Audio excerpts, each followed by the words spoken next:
Hello po. So ito po yung ating status ngayon sa bagyong Fuong or sa Uwan. So ito po yung bagyo ngayon, no. Tingnan natin ang laki.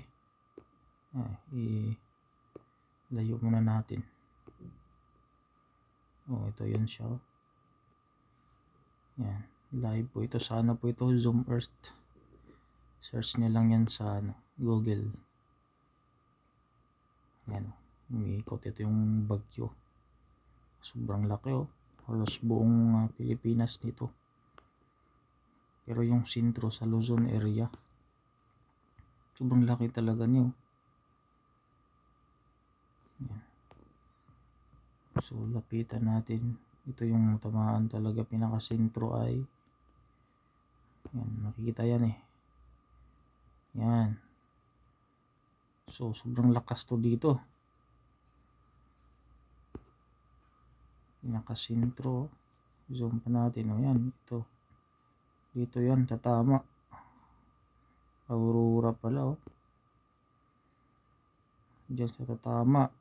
Tapos lalakbay siya hanggang Bagyo, at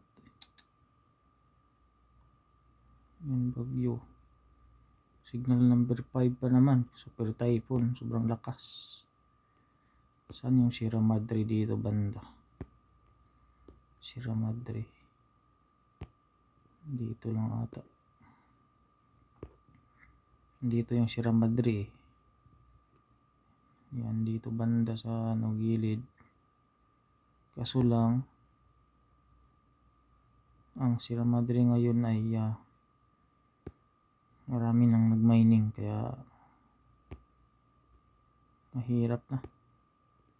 Sana walang baha, walang landslide dito sa Manila.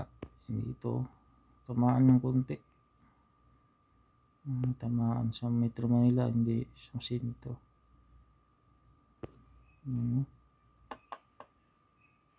Itong kulay na parang shadow, yung white na ganito, parang blurred na white, yan yung malakas. Tsaka lalo na sa sentro malakas din yan.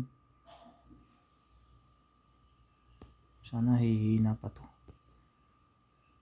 Itong matamaan pa pala dito, itong Vera,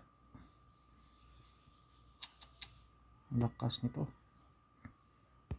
So sa Visayas hindi na. Pero yung ulan, tingnan yung ulan, ang laki. Halos buong Pilipinas matamaan sa ulan, grabe, parang Yolanda to. Huwag naman sana, magdasal lang tayo palagi.